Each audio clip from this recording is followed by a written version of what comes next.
മുത്തുനബി പറഞ്ഞത് സ്വഹാബാ, 5 കാര്യങ്ങളിൽ നോക്കുന്നത് തന്നെ ഇബാദത്താ. ഈ കണ്ണുകൊണ്ട് നോക്കാൻ പറഞ്ഞത് റസൂലുള്ളാഹി തങ്ങളെ പറഞ്ഞല്ലോ, 5 കാര്യങ്ങളിൽ നോക്കിയാൽ ഇബാദത്താണ്, ഇബാദത്തിന്റെ കൂലിയാണ്.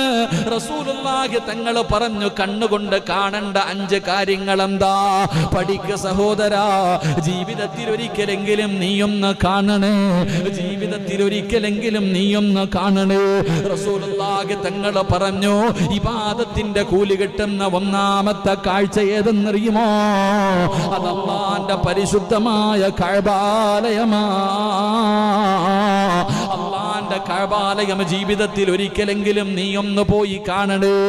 ഫോട്ടോയിൽ കണ്ടിട്ടല്ല, അല്ലാഹുവിന്റെ കഅബാലയം മക്കത്ത് ചെന്നിട്ട് പരിശുദ്ധമായ കഅബാലയത്തിന്റെ മതാഫിൽ പോയി നിന്നിട്ട് പരിശുദ്ധമായ കഅബാലയം നിന്റെ കണ്ണുകൊണ്ടൊന്ന് കാണൂ. ചിലരുടെ ജീവിതത്തിലെ ഏറ്റവും വലിയ മോഹമാ. പക്ഷേ നമ്മളിൽ പലരുമുണ്ട്, പടച്ചവനെ സിംഗപ്പൂർ പോകും, ബാംഗ്ലൂർ പോകും, മൈസൂർ പോകും, ഊട്ടിയിൽ പോകും, കൊടൈക്കനാലിൽ പോകും, എല്ലാ സ്ഥലങ്ങളും പോയി കാണുന്നവരുണ്ട്. പക്ഷേ ഇന്ന് വരെ മക്കത്ത് പോയിട്ടുണ്ടോ? മദീനത്ത് പോയിട്ടുണ്ടോ? പരിശുദ്ധ കഅബാലയം കണ്ടിട്ടുണ്ടോ? ഹജറുൽ അസ്വദ് കണ്ടിട്ടുണ്ടോ? പോകണം സഹോദരാ. സമ്പത്താർക്ക് വേണ്ടി വെച്ചിരിക്കുകയാണ്. അല്ലാഹുവിന്റെ പ്രവാചകനാണ് പറഞ്ഞത്, നാളെ കഅബാലയം സ്വർഗ്ഗത്തിലാണ്, കഅബാലയം സ്വർഗ്ഗത്തിലാണ്. നാളെ കഅബയോട് അല്ലാഹു ചോദിക്കും, നിനക്ക് എന്തെങ്കിലും വേണോ? അല്ലാഹുവേ, എന്നെ ആരെല്ലാം വന്ന് കണ്ടോ അവർക്ക് നീ സ്വർഗ്ഗം കൊടുക്കണേ അല്ലാ. 50,000 60,000 മുടക്കിയിട്ട് മക്കത്ത് ചെന്നിട്ട് കഅബ കാണുന്നവന് അത് അല്ലാഹുവിന്റെ തൃപ്തി കരുതിയിട്ടാണ് ഹലാലായ സമ്പാദ്യവുമായി നീ മക്കത്ത് ചെന്ന് ഉംറയും ഹജ്ജും ചെയ്താ അല്ലാഹുവിന്റെ കഅബാലയം നാളെ നിന്റെ കയ്യിൽ പിടിക്കുകയാ. സ്വർഗ്ഗത്തിൽ നിന്ന് കൊണ്ടുവന്ന ഹജറുൽ അസ്വദ് എന്ന് പറയുന്ന കല്ലുണ്ടല്ലോ, ആ കല്ലിലൊന്ന് ചുംബിച്ചാൽ ആ കല്ല് നാളെ നിന്നെ സ്വർഗ്ഗത്തിൽ കൊണ്ടുപോവുകയാ. അല്ലാഹു അതിനോടും ചോദിക്കും, നിനക്ക് എന്തേ വേണ്ടത്? എന്നെ ആരെല്ലാം ചുംബിച്ചോ അല്ലാ അവർക്ക് നീ സ്വർഗ്ഗം കൊടുക്കണേ അല്ലാ. എന്റെ പ്രിയപ്പെട്ടവരെ, മദീനത്ത് പോകണ്ട്, മസ്ജിദുൻ നബവി കാണുന്നുണ്ട്, മുത്തുനബിയുടെ റൗള കാണുന്നുണ്ട്, മുത്തുനബിയുടെ റൗള കാണുന്നുണ്ട്. എന്തിനാ ഉസ്താദേ പൈസ മുടക്കിയിട്ട് മദീനത്ത് പോയിട്ട് മുത്തുനബിയുടെ മസ്ജിദ് കാണുന്നത്, മുത്തുനബിയുടെ റൗള കാണുന്നത്? എടാ ചെറുപ്പക്കാരാ, മുത്തുനബി പറഞ്ഞതെന്തെന്നറിയോ? അല്ലാഹുവിന്റെ റസൂൽ പറഞ്ഞതെന്തെന്നറിയുമോ? ആരെങ്കിലും എന്റെ ഖബർ സിയാറത്ത് ചെയ്താൽ മദീനത്ത് പച്ചക്കുബ്ബയുടെ മടിത്തട്ടിൽ കിടന്നുറങ്ങുന്ന ലോകത്തിന്റെ നേതാവിന്റെ റൗള ശരീഫിന്റെ മുറ്റത്ത് ചെന്നിട്ട് അസ്സലാത്തു വസ്സലാമു അലൈക യാ സയ്യിദി യാ റസൂലല്ലാഹ്, മുത്തുനബിയുടെ റൗള കണ്ടാൽ അജ്മീറിൽ പോയവര്, നാഗൂര് പോയവര്, ഏർവാടിയിൽ പോയവര്, മുത്തുപേട്ടയിൽ പോയവര്, എന്റെ പ്രിയപ്പെട്ടവര്, എല്ലാ ഖബറുകളും നിങ്ങൾ സിയാറത്ത് ചെയ്തല്ലോ. എങ്കിൽ അല്ലാഹുവിന്റെ റസൂലിന്റെ റൗള കണ്ടിട്ടുണ്ടോ? മുത്തുനബിയുടെ കൊട്ടാരം കണ്ടിട്ടുണ്ടോ? എന്റെ പ്രിയപ്പെട്ടവരെ, ആരെങ്കിലും അല്ലാഹുവിന്റെ റസൂലിന്റെ റൗള കണ്ടാൽ മുത്തുനബിയുടെ ഖബർ സിയാറത്ത് ചെയ്ത റസൂലുള്ളാഹി പറയുകയാ, വജബതു ലഹു ശഫാഅതി. ആരെങ്കിലും എന്നെ കാണാമെന്ന എന്റെ റൗള സിയാറത്ത് ചെയ്താ ഞാൻ കൊണ്ടുപോകും സ്വഹാബാ. അല്ലാഹുവിന്റെ റസൂലാ പറയുന്നത്, ആരെങ്കിലും എന്നെ വന്ന് കണ്ടാൽ, എന്റെ മദീനത്ത് വന്ന് എന്നെ സിയാറത്ത് ചെയ്താ ഞാൻ കൊണ്ടുപോകും സ്വഹാബാ. മുത്തുനബിയാണ് പറഞ്ഞത്, ഞാൻ സ്വർഗ്ഗത്തിൽ കൊണ്ടുപോകാം. അല്ലാഹുവിന്റെ പ്രവാചകന്റെ ശഫാഅത്താ. മുത്തുനബിയുടെ ശഫാഅത്ത് കിട്ടും ചെറുപ്പക്കാരാ. മോഹമുണ്ടാകണം മുസ്ലിമേ. സമ്പാദിച്ച് കോടികൾ വെച്ചിട്ട് കാര്യമില്ല. ദുനിയാവിൽ 2 സ്വർഗ്ഗമുണ്ട്. ഒരു സ്വർഗ്ഗം ഈ ഇരിക്കുന്ന മജ്ലിസാണ്. ഇനി 2ാമത്തെ സ്വർഗ്ഗമങ്ങ് മുത്തുനബിയുടെ റൗളയുടെ ചാരത്താ, ആ ഖബറിന്റെ ചാരത്താ. അവിടെ പോയിരുന്നൊന്ന് 2 റകഅത്ത് നിസ്കരിക്കുന്നത് അല്ലാഹുവേ ഭൂമിയിലെ സ്വർഗ്ഗമെന്ന് മുത്തുനബി പഠിപ്പിച്ചു തന്ന സ്ഥലമാ. അതുകൊണ്ടാ പറഞ്ഞത് മക്കത്ത് പോകണം, മദീനത്ത് പോകണം. ചിലരുടെ ജീവിതത്തിലെ ഏറ്റവും വലിയ മോഹം അതാണ്. അതിനുവേണ്ടി ജീവിച്ചവരുണ്ടല്ലോ, എന്റെ പ്രിയപ്പെട്ടവരെ, മദീനയെ സ്നേഹിക്കണം. റസൂലുള്ള പറയുകയാ, ഏതെങ്കിലും ഒരു മനുഷ്യൻ എന്റെ മദീനയെ സ്നേഹിച്ചാൽ, എന്റെ നാടിനെ സ്നേഹിച്ചാ, എന്റെ നാട്ടിൽ വന്നു മരണപ്പെട്ടാൽ, തങ്ങൾ പറയുകയാണ്, മദീനയെ സ്നേഹിക്കണം, മദീനയിൽ വന്ന് മരണപ്പെടണം. അല്ലാഹുവേ ഒരാറടി മണ്ണ് തരണേ അല്ലാ.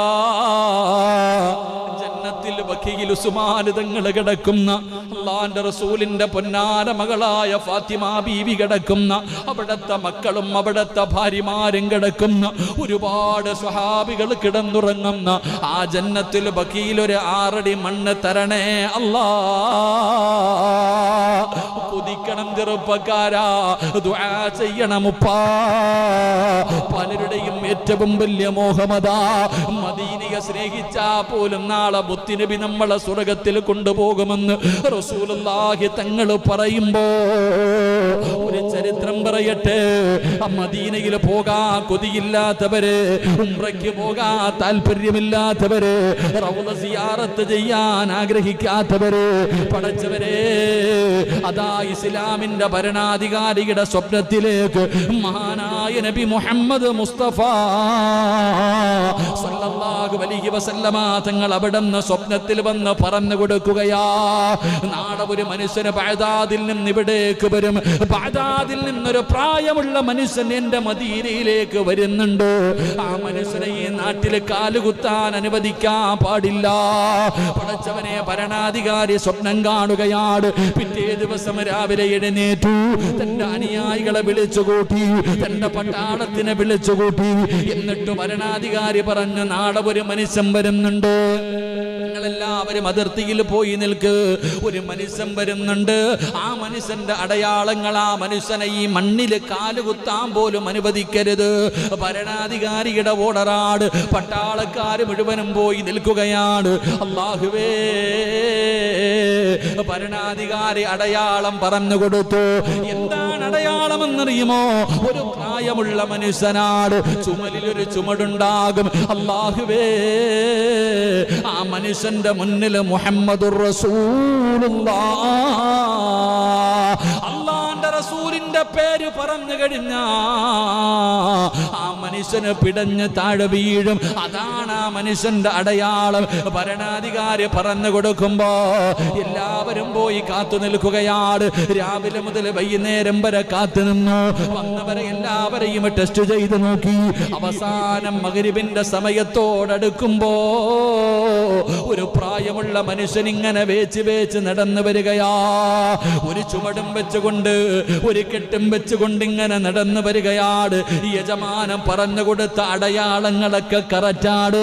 ആ മനുഷ്യനടുത്ത് വന്നപ്പോ പട്ടാളക്കാര് പറഞ്ഞു, മുഹമ്മദുർ റസൂലുള്ളാഹ്. അല്ലാഹുവിന്റെ പ്രവാചകന്റെ പേര് കേട്ടപ്പോ അറിയാതെ സ്വലാത്ത് പറഞ്ഞു പോയി, മുട്ടുകുത്തി താഴേക്ക് വീണു. പടച്ചവനെ, ഭരണാധികാരി പറഞ്ഞ മനുഷ്യനിതാണ്. പട്ടാളക്കാര് പറഞ്ഞു, നിങ്ങളെ ഇതിലേക്ക് കടക്കാൻ അനുവദിക്കില്ല. അവിടുന്ന് തിരിച്ചുവിടുകയാണ്. ഈ മനുഷ്യൻ ബഗ്ദാദിൽ നിന്ന് നടന്നാണ് വരുന്നത്. ഓരോ പ്രാവശ്യം ഇങ്ങനെ വരുമ്പോഴും പടച്ചവരെ, മുത്തുനബി വന്ന സ്വപ്നത്തിൽ പറഞ്ഞു കൊടുക്കും, ആ മനുഷ്യനെ തിരിച്ചുവിടുകയാണ്. 32 പ്രാവശ്യം അങ്ങനെ തിരിച്ചുവിട്ടു. 32 പ്രാവശ്യം അവിടുന്ന് മദീനയിലേക്ക് കടക്കാതെ തിരിച്ചു പറഞ്ഞു വിട്ടു. അവസാനം ചരിത്രം പറയുകയാണ്, ആ മനുഷ്യന് മനസ്സിലായി ഇനി ഒരു രക്ഷയുമില്ല, എങ്ങനെയെങ്കിലും മുത്തുനബിയുടെ നാട്ടിൽ പോകണം.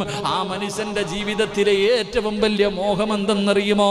അള്ളാന്റെ റസൂലിന്റെ റൗളയുടെ മുന്നിൽ പോയി സലാം പറയണം. ആ റൗളയുടെ മുറ്റത്ത് കിടന്ന് മരിക്കണം. 32 പ്രാവശ്യം വന്ന് തിരിച്ചു വിട്ടു. അവസാനം താൻ സമ്പാദിച്ചത് മുഴുവനും ഒരു മനുഷ്യന്റെ കയ്യിൽ കൊടുത്തിട്ട് അവിടെ നിന്ന് പറഞ്ഞു, എന്നെ എങ്ങനെയെങ്കിലും ഒന്ന് മുത്തുനബിയുടെ നാട്ടിലെത്തിക്കണം. തന്റെ സമ്പാദ്യം മുഴുവനും കൊടുത്തു. അവസാനം ഒരു മനുഷ്യന് വിറക് കെട്ടിന്റെ അകത്ത് വെച്ച് കെട്ടുകയാണ്. വിറക് കൂട്ടിയിട്ട് ആ വിറകിന്റെ അകത്ത് വെച്ചിട്ട് എല്ലാ ഭാഗത്തും വിറക് വെച്ച് കെട്ടിയിട്ട് തലയിൽ വെച്ചുകൊണ്ട് ചുമന്നുകൊണ്ട് വരികയാ. അല്ലാഹുവേ, അന്നും അല്ലാഹുവിന്റെ പ്രവാചകൻ അന്ന് സ്വപ്നത്തിലൂടെ അറിയിച്ചു കൊടുക്കുകയാണ്. എല്ലാവരും ഇങ്ങനെ കാത്തു നിൽക്കുമ്പോ ചുമന്നുകൊണ്ടുവരുന്ന മനുഷ്യന്, തലയിൽ ചുമന്നുകൊണ്ടുവരുന്ന മനുഷ്യൻ പറഞ്ഞു, മദീന അടുക്കാറായി. സുബ്ഹാനല്ലാഹ്. പട്ടാളക്കാര് നോക്കുമ്പോ വിറക് കെട്ടിന്റെ അകത്ത് നിന്ന് വെള്ളത്തുള്ളികൾ ഇങ്ങനെ താഴേക്ക് വീഴുകയാ. ഏത് വെള്ളത്തുള്ളി എന്നറിയോ? അല്ലാഹുവേ, മുത്തുനബിയുടെ മദീന അടുക്കാറായെന്ന് പറഞ്ഞപ്പോ റസൂലുള്ളാഹിയുടെ പുണ്യമായ മദീനയുണ്ടല്ലോ, ആ മദീന അടുക്കാറായെന്ന് ചുമന്നുകൊണ്ട് വരുന്ന മനുഷ്യൻ പറയുമ്പോ സന്തോഷം കൊണ്ട് കരയുകയാ, സന്തോഷം കൊണ്ട് കരയുകയാ. വിറക് കെട്ടിന്റെ അകത്ത് നിന്ന് കണ്ണുനീരിങ്ങനെ വീഴുകയാണ്. 33ാമത്തെ പ്രാവശ്യവും പട്ടാളക്കാര് പിടിക്കുകയാണ്. അല്ലാഹുവേ, ആ മനുഷ്യന് കരഞ്ഞുകൊണ്ട് പറയുകയാ, ഇനി എനിക്ക് തിരിച്ചു പോക്കില്ല. ഒന്നുകിൽ പടച്ചവനെ, ഞാൻ ഇവിടെ കിടന്നു മരിക്കും, എനിക്ക് മുത്തുനബിയുടെ റൗളയുടെ മുന്നിൽ കിടന്നു മരിക്കാൻ എന്റെ ജീവിതത്തിലെ ഏറ്റവും വലിയ മോഹമാണ്. എന്നെ അനുവദിക്കുന്നില്ലെങ്കിൽ ഞാൻ ഇവിടെ കിടന്നു മരിക്കുമെന്ന് പറഞ്ഞ് അല്ലാഹുവേ, ഭക്ഷണം കഴിക്കാതെ വെള്ളം കുടിക്കാതെ ആ മനുഷ്യനെ പട്ടാളക്കാര് തടഞ്ഞിട്ടിരിക്കുന്ന സ്ഥലത്ത് കിടക്കുകയാണ്.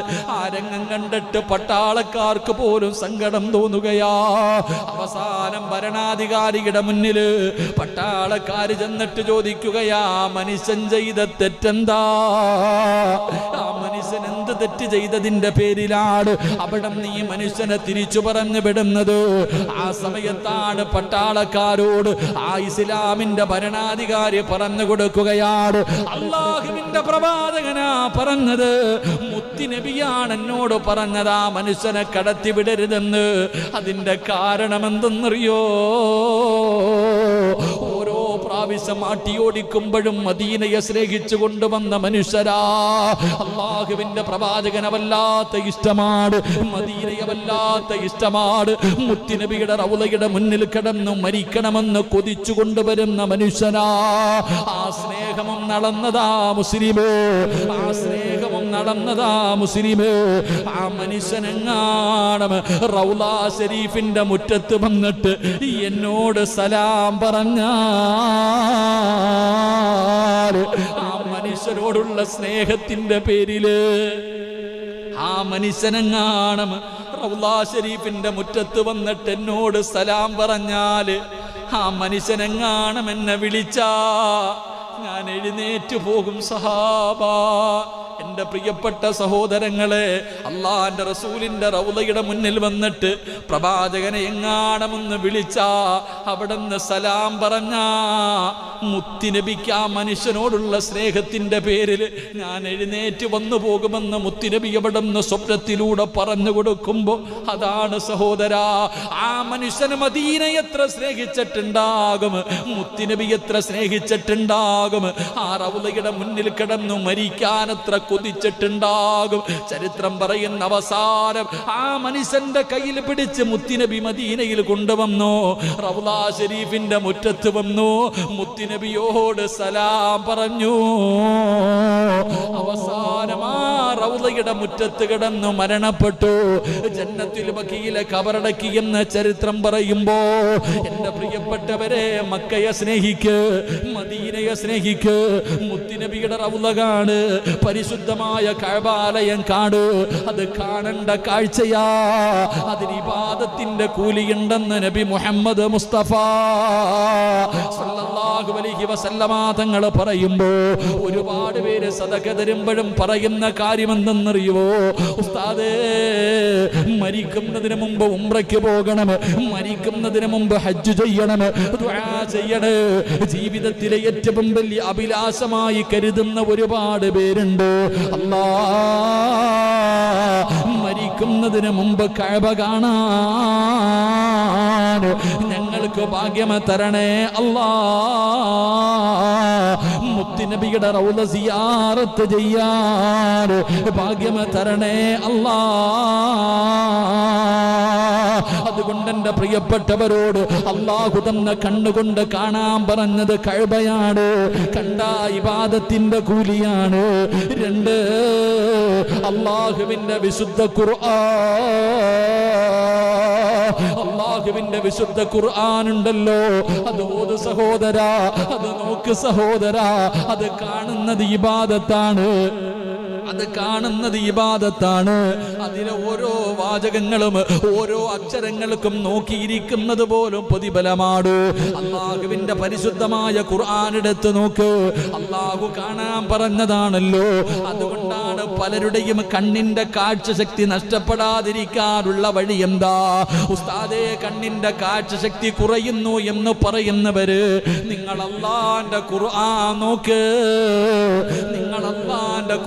നോക്ക്, ഒരിക്കലും നിങ്ങളുടെ കണ്ണിന്റെ കാഴ്ചശക്തി നഷ്ടപ്പെടൂല എന്റെ പ്രിയപ്പെട്ട സഹോദരങ്ങളോട്. അതുകൊണ്ട് അല്ലാഹുവിന്റെ വിശുദ്ധമായ ഖുർആൻ എടുത്ത് നോക്ക്. ആ ഖുർആൻ ഓത്. അതിനകത്തുള്ള അല്ലാഹുവിന്റെ ആയത്തുകളുണ്ടല്ലോ, നരകത്തെ കുറിച്ച് പറയുന്നത്, ഖബറിനെ കുറിച്ച് പറയുന്നത്, പരലോകത്തെ കുറിച്ച് പറയുന്നത്, മഹ്ശറയെ കുറിച്ച് പറയുന്നത്, മരണത്തെ കുറിച്ച് പറയുന്നത്. ഈ ആയത്തുകൾ ഓതുമ്പോ നിങ്ങളുടെ കണ്ണ് നിറയണേ, നിങ്ങൾ കരയണേ. റസൂലുള്ളാഹി തങ്ങളല്ലേ സ്വഹാബത്തിനോട് പറഞ്ഞത്, സഹാബാ ഖുർആൻ ഓതുമ്പോ കരയണേ സഹാബാ. ഏത് സൂറത്തെന്നറിയുമോ? സൂറത്തു തകാസുർ എന്ന് പറയുന്ന സൂറത്ത്, അൽഹാകുമുത് തകാസുർ എന്ന് പറയുന്ന സൂറത്തുണ്ടല്ലോ, ആ സൂറത്താണ് അല്ലാഹുവിന്റെ റസൂൽ ഓതാൻ പറഞ്ഞത്. അത് ഓതുമ്പോ കരയണം, അത് ഓതുമ്പോ കരയണം. കരയുന്നവന് സ്വർഗമുണ്ടെന്നാണ് അല്ലാഹുവിന്റെ റസൂൽ സല്ലല്ലാഹു അലൈഹി വസല്ലം തങ്ങൾ പറഞ്ഞു. അൽഹാകുമുത് തകാസുർ, ഈ സൂറത്ത് ഓതുന്ന സമയത്ത് കരയണം. കരയുന്നവന് സ്വർഗമുണ്ടെന്ന് നബി മുഹമ്മദ് മുസ്തഫ. ഉറക്കെ പറഞ്ഞ നബി മുഹമ്മദ് മുസ്തഫ സല്ലല്ലാഹു അലൈഹി വസല്ലം തങ്ങൾ പറഞ്ഞു, ഖുർആൻ ഓതിയിട്ട് നീ കരയ്, ഖുർആനിലേക്ക് നീ നോക്ക്, നിനക്ക് ഇബാദത്തിന്റെ കൂലിയുണ്ട്. ആ കണ്ണിന്റെ കാഴ്ച നഷ്ടപ്പെടൂല. ആ ഖുർആൻ ഓതുന്ന സമയത്ത് നീ കരഞ്ഞാൽ എത്ര ആയത്തുകൾ എന്നറിയോ? പരിശുദ്ധമായ ഖുർആൻ അർത്ഥം ആലിമാവണമെന്നില്ല. കുല്ലു നഫ്സിൻ ദാഇഖത്തുൽ മൗത്ത്. എന്താ ഇതിന്റെ അർത്ഥം? എല്ലാവർക്കും അറിയാം. അതിന് വലിയ പണ്ഡിതനാവണമെന്നൊന്നുമില്ല. ചില ആയത്തുകളുടെ അർത്ഥം എല്ലാവർക്കും അറിയാം. കുല്ലു നഫ്സിൻ ദാഇഖത്തുൽ മൗത്ത്, മരണത്തിന് വേദനയുണ്ടെന്ന് അല്ലാഹു പറയാ. എത്രയോ ഭയാനകമായ ആയത്തുകൾ ഓതുന്ന സഹോദരങ്ങളെ, ആ ആയത്തുകൾ ഓതുന്ന സമയത്ത് റബ്ബേ ഒന്ന് കരയാൻ കഴിയണം. അല്ലാഹു നമുക്ക് ഭാഗ്യം തരുമാറാകട്ടെ. അല്ലാഹു നമുക്ക് ഭാഗ്യം തരുമാറാകട്ടെ. എൻ്റെ പ്രിയപ്പെട്ട സഹോദരങ്ങളെ, എത്രയോ ചരിത്രങ്ങൾ നമ്മൾ പഠിക്കുന്നവരാ. ഇമാം മാലിക് തങ്ങളുടെ കാലഘട്ടത്തിൽ ഇമാം മാലിക് തങ്ങളുടെ അനുയായികളൊക്കെ വന്നിട്ട് പറഞ്ഞു, തങ്ങളെ നിങ്ങളുടെ അടിമ കള്ളനാ. നല്ലൊരു ആലിം, നല്ലൊരു മനുഷ്യനാ. ഇമാം മാലിക് തങ്ങളുടെ ചാരത്ത് വന്നിട്ട് തൻ്റെ അനുയായികൾ പറഞ്ഞു, നിങ്ങളുടെ അടിമ കള്ളനാ. അപ്പൊ പറഞ്ഞു, ഒരിക്കലും എൻ്റെ അടിമ കള്ളനല്ല, അള്ളാനെ ഭയന്ന് ജീവിക്കുന്ന മനുഷ്യനാ. ഇല്ല, കള്ളനാ. എന്ത് നിങ്ങൾ അങ്ങനെ പറയാൻ കാരണം? അദ്ദേഹം രാത്രി പള്ളിക്കാട്ടിൽ പോയിട്ട് ഖബറാളികളുടെ കഫൻ തുണി മോട്ടിക്കുന്നു എന്ന് തോന്നുന്നു തങ്ങളെ. കാരണം യജമാനന്റെ അടുക്കൽ അടിമയെ കുറിച്ച് വന്ന് പരാതി പറയുന്ന കള്ളന. കാരണം ഇദ്ദേഹം ആരെയും എല്ലാ ദിവസമൊന്നും പോകൂല. ആരെങ്കിലും മരിച്ചു കഴിഞ്ഞാൽ അന്ന് കൊണ്ട് കബറടക്കുന്ന ദിവസം രാത്രി പള്ളിപ്പറമ്പിൽ പോകും. എന്തിനാ പോകുന്നേ? കഫൻ തുണി മോട്ടിക്കാൻ. അങ്ങനെ ഇമാം മാലിക് തങ്ങൾ അടുക്കൽ വന്നിട്ട് ഇങ്ങനെ ജനങ്ങൾ പരാതി പറഞ്ഞപ്പോൾ തങ്ങൾക്ക് വലിയ സംശയം. അല്ല, വലിയ വിഷമായി. പടച്ചവൻ എൻ്റെ അടിമ കള്ളനൊന്നുമല്ല, നല്ല മനുഷ്യനല്ലേ, എന്തേ ഇവരിങ്ങനെ പറയണേ? എന്തേ ഇങ്ങനെ പറയണേ? ഇമാം മാലിക് തങ്ങൾ പടച്ചവൻ അങ്ങനെ വിചാരിച്ചു, ഒന്ന് നോക്കാം, എല്ലാവരും പറയണതല്ലേ, ഒന്ന് നോക്കാം, എന്തിനാ ഇവൻ കബറിൽ പോകുന്ന അറിയണമല്ലോ. അങ്ങനെ കുറേ നാളുകൾക്ക് ശേഷം ഒരു മനുഷ്യൻ മരണപ്പെട്ടു. കുറേ നാളുകൾക്ക് ശേഷം തൻ്റെ നാട്ടിലൊരു മനുഷ്യൻ മരണപ്പെട്ടു. ആ മനുഷ്യന്റെ മയ്യത്ത് കൊണ്ട് കബറടക്കി. അന്ന് രാത്രി ഇമാം മാലിക് തങ്ങൾ ഇങ്ങനെ ഇരിക്കുക, അടിമ എഴുന്നേറ്റ് പോകുമെന്നറിയാൻ. എന്തിനാണ് പള്ളിപ്പറമ്പിലേക്ക് പോകുന്നതെന്നറിയാൻ ഉറങ്ങുന്നത് പോലെ നടിക്കുകയാ തങ്ങള്. ഇമാം മാലിക് തങ്ങൾ ഇങ്ങനെ ഉറക്കം നടിച്ചു. അടിമ നോക്കുമ്പോ യജമാനൻ ഉറങ്ങിക്കഴിഞ്ഞു. അവിടെ നിന്ന് ഉറങ്ങി എന്ന് മനസ്സിലായി കഴിയുമ്പോ അടിമ എഴുന്നേറ്റ് പള്ളിപ്പറമ്പിലേക്ക് പോകുകയാ. ഇമാം മാലിക് തങ്ങൾ പുറകെ നടന്നു. എൻ്റെ പ്രിയപ്പെട്ട സഹോദരങ്ങളെ, ആ മനുഷ്യൻ ഇങ്ങനെ പള്ളിയുടെ ഒരു മൂലയിൽ പോയിട്ട് ഒരു ചങ്ങലയെടുത്തു. ഇമാം മാലിക് തങ്ങൾ പറയുകയാണ്, എന്നിട്ട് ഈ മനുഷ്യൻ അന്ന് കബറടക്കിയ കബറിന്റെ ചാരത്ത് പോവുകയാണ്. അന്ന് കബറടക്കിയ പുതിയ മയ്യത്ത് കൊണ്ട് കബറടക്കിയ കബറിന്റെ ചാരത്തെ കടിമ നടന്നു പോവുകയാണ്. ഇമാം മാലിക് തങ്ങൾക്ക് വല്ലാത്ത പ്രയാസമായി. അല്ലാഹുവേ, നാട്ടുകാര് പറയുന്നത് ശരിയാണോ തമ്പുരാന്? എന്തിനാണ് കബറിന്റെ ചാരത്ത് പോകുന്നത്? കള്ളനാണോ അല്ലാ? കഫം തുണി മോട്ടിക്കാൻ പോകുകയാണോ അല്ലാ? ഇമാം മാലിക് തങ്ങൾ ഇങ്ങനെ നോക്കുമ്പോ ഈ മനുഷ്യൻ ഇങ്ങനെ അടിമയായ മനുഷ്യന് ആ കബറിന്റെ ചാരത്ത് ചെന്നിട്ട് മുട്ടുകുത്തിയിരിക്കുകയാ. കബറിന്റെ ചാരത്ത് ചെന്ന് മുട്ടുകുത്തിയിരിക്കുകയാണ്. എന്നിട്ട് കയ്യിൽ ഇങ്ങനെ ചങ്ങലകൾ കെട്ടുകയാണ്. ആ എടുത്ത് കൊണ്ടുപോയ ചങ്ങല കൊണ്ട് തന്റെ കയ്യങ്ങ് കെട്ടുകയാ. എന്നിട്ട് കബറിന്റെ ചാരത്തിരുന്നിട്ട് ആ മനുഷ്യൻ എന്തോ ഇങ്ങനെ പറയുന്നുണ്ട്. ഇമാം മാലിക് തങ്ങൾക്ക് കേൾക്കാൻ കഴിയുന്നില്ല. കുറച്ചുകൂടെ അടുത്ത് ചെന്ന് നോക്കുമ്പോ സുബ്ഹാനല്ലാഹ്, പാതിരാത്രി ആ പുതിയ ഖബറിന്റെ ചാരത്തിരുന്നിട്ട് ആ മനുഷ്യരെ കരഞ്ഞുകൊണ്ട് പറയുന്നു, അല്ലാ, എന്നെ പോലെ നടന്ന ഒരു മനുഷ്യനെയാണ് ഇതിനകത്തിറക്കി വച്ചിരിക്കുന്നത്. ഈ ദുനിയാവിന്റെ തൊലിക്ക് മുകളിലൂടെ മോഹങ്ങളും സ്വപ്നങ്ങളുമായി നടന്ന ഒരു മനുഷ്യനെയാണ് ഈ കുഴിക്കകത്ത് കൊണ്ടുവന്ന് അടച്ചിട്ടിരിക്കുന്നത്. ഇതിനകത്ത് വിചാരണ തുടങ്ങിയിട്ടുണ്ടാകും പടച്ചവര്. മലക്കുകൾ ഈ മനുഷ്യനോട് ഒരുപാട് ചോദ്യങ്ങൾ ചോദിക്കാൻ തുടങ്ങിയിട്ടുണ്ട്. ഇന്നലെ വരെ വീടിന്റെ അകത്ത് ഭാര്യയുടെ കൂടെ മക്കളുടെ കൂടെ കിടന്നവൻ ഇന്നൊറ്റയ്ക്ക് 6 അടി മണ്ണിന്റെ അകത്താണല്ലോ. അല്ലാ, പടച്ചവരെ, ഒരു ദിവസം എന്നെയും ഇതുപോലെ കൊണ്ടുവന്ന് കിടത്തുമല്ലോ. എന്നെ ഒരു ദിവസം ഇതുപോലെ 6 അടി മണ്ണിന്റെ അകത്ത് കൊണ്ടുവന്ന് എന്റെ കുടുംബക്കാരടച്ചിടുവല്ലോ. അല്ലാ, എന്റെ കയ്യിലെ സൽക്കർമ്മങ്ങളില്ലല്ലോ. അല്ലാ, ഒരുപാട് ഇബാദത്തുകളില്ല, ഒരുപാട് ഖുർആൻ ഓതിയതില്ല, ഒരുപാട് സദഖ ചെയ്തതില്ല. ഞാൻ എങ്ങനെ രക്ഷപ്പെടും തമ്പുരാന്? ഈ ഖബറിന്റെ അകത്തെന്നെ കൊണ്ടുവെക്കുമ്പോ എങ്ങനെയാണ് പടച്ചവരെ ഞാൻ രക്ഷപ്പെടുന്നത്? എന്റെ കയ്യിലൊന്നുമില്ലല്ലോ. അല്ലാ, അതുകൊണ്ട് എനിക്ക് രക്ഷപ്പെടണം തമ്പുരാന്. അതിനുള്ള ഏക വഴി എന്തെന്നറിയോ?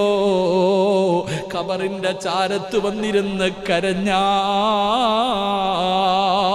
അല്ലാഹുവേ, നിന്റെ അദാബിനെ കുറിച്ച് ഓർത്തിട്ട് കരഞ്ഞ ആ കരയുന്ന കണ്ണ് നരകം തൊടില്ലെന്ന് മുത്തുനബി പഠിപ്പിച്ചിട്ടുണ്ടല്ലോ. അല്ലാ,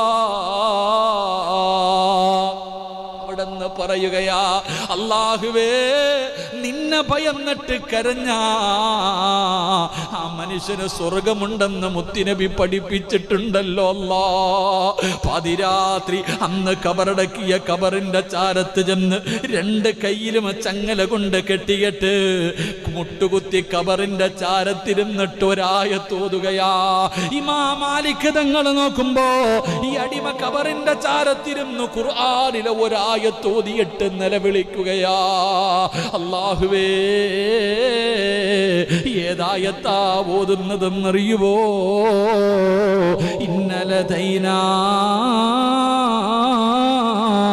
അൻകാലം വജഹീമാ. അല്ലാഹുവിന്റെ വിശുദ്ധമായ ഖുർആൻ സൂറത്തുൽ മുസമ്മിൽ ഓതുകയാണ്. ഇന്നലദൈനാ അൻകാലം വജഹീമാ വതഅമൻ ദാ ഉസ്സതി വഅദാബൻ അലീമാ. നാളെ നരകത്തിലേക്ക് നരകവാസികളെ കൊണ്ടുവരുമല്ലോ. ഈ ആയത്തോതിയിട്ട് ആ കബറിന്റെ ചാരത്തിരുന്ന് നിലവിളിക്കുകയാണ്. മഹാനായ മാലിക് തങ്ങളുണ്ടല്ലോ, എഴുന്നേറ്റ് ഓടുകയാ. സുബ്ഹാനല്ലാഹ്, നിന്നെയാണല്ലോ ജനങ്ങൾ തെറ്റിദ്ധരിക്കുന്നത്, നിന്നെയാണല്ലോ ഞാൻ തെറ്റിദ്ധരിച്ചു പോയത്. നീ അല്ലാഹുവിനെ ഇത്ര ഭയക്കുന്ന മനുഷ്യനാണോ? ഈ മാലിക്കിന് തോന്നിയില്ലല്ലോ, ഈ മാലിക്കിന് ഇന്ന് വരെ ഇങ്ങനെ ചെയ്യാ തോന്നിയില്ലല്ലോ. നീ അല്ലാഹുവിനെ ഇത്രയും വലിയ പേടിക്കുന്ന മനുഷ്യനാണോ? നീ അല്ലാഹുവേ ഇത്രയും പേടിക്കുന്ന മനുഷ്യനാണോ? ഇനി ഞാൻ നിന്റെ അടിമയാ, നിന്നെ ഞാൻ ഇന്ന് സ്വതന്ത്രനാക്കിയിരിക്കുകയാണ്, ഞാനാണ് നിനക്ക് ഖിദ്മത്ത് ചെയ്യേണ്ടത്. എൻ്റെ പ്രിയമുള്ളവരെ, ചരിത്രം പറയുകയാ, രണ്ടുപേരും ഖബറിന്റെ രണ്ട് ഭാഗത്തിരുന്നു. രണ്ടുപേരും ഖബറിന്റെ രണ്ട് ഭാഗത്തിരുന്നു. ഇന്നലദൈനാ അൻകാലം വജഹീമാ. രണ്ടുപേര് ഖബറിന്റെ ചാരത്തിരുന്ന് കരഞ്ഞുകൊണ്ടോതുകയാ. വെളുപ്പാങ്കാലം വരെ രണ്ടുപേരും ഈ ആയത്തോതിയിട്ട് പള്ളിപ്പറമ്പിലെ ഖബറിന്റെ ചാരത്തിരുന്ന് കരയുകയാ. അല്ലാഹുവേ, അസ്സലാത്തു ഖൈറും മിനന്നൗം. അല്ലാഹുവിന്റെ പള്ളിയിൽ നിന്ന് സുബഹി ബാങ്ക് വിളിക്കുമ്പോ മാലിക് തങ്ങൾ എഴുന്നേറ്റിട്ട് തന്റെ തൊട്ടു മുന്നിലിരുന്ന് കരയുന്ന മനുഷ്യനുണ്ടല്ലോ, തന്റെ വീട്ടിലെ ജോലിക്കാരനുണ്ടല്ലോ, ആ മനുഷ്യനെ ചെന്ന് സുബഹി നമസ്കരിക്കാൻ വിളിക്കുമ്പോ സുബ്ഹാനല്ലാഹ്, ആയത്തോതി നെഞ്ചു പൊട്ടിയിട്ട് മരിച്ചുപോയി മുസ്ലിമേ. എന്റെ പ്രിയമുള്ളവരെ, അവര് കിടക്കുന്ന സ്വർഗമാണ്, അവര് കിടക്കുന്ന സ്വർഗമാ. ഞാൻ അല്ലാഹുവോട് ചോദിക്കുന്നത്, നിങ്ങൾ അല്ലാഹുവോട് ചോദിക്കുന്നത്, ജീവിതത്തിൽ ഇന്ന് വരെ ഏതെങ്കിലും ഒരു ആയത്ത് പരിശുദ്ധമായ ഖുർആനിലെ 114 സൂറത്തുകളിൽ ഏതെങ്കിലും ഒരു സൂറത്തോ ഏതെങ്കിലും ഒരു ആയത്തോ ഓതുന്ന സമയത്ത് നിന്റെ കണ്ണ് നിറഞ്ഞിട്ടുണ്ടോ? കുല്ലു നഫ്സിൻ ദാഇഖത്തുൽ മൗത്ത്. ഇത് മരണത്തെക്കുറിച്ച് പറയുന്ന ആയത്തല്ലേ. ഇന്ന് വരെ നിങ്ങൾ ആരെങ്കിലും കരഞ്ഞിട്ടുണ്ടോ? ഉസ്താദന്മാര് ദുആ നിസ്കാരത്തിൽ ഓതുമല്ലോ, കല്ലാ ഇദാ ബലഗത്തി തറാകിയ വകീല മൻ റാക്ക്.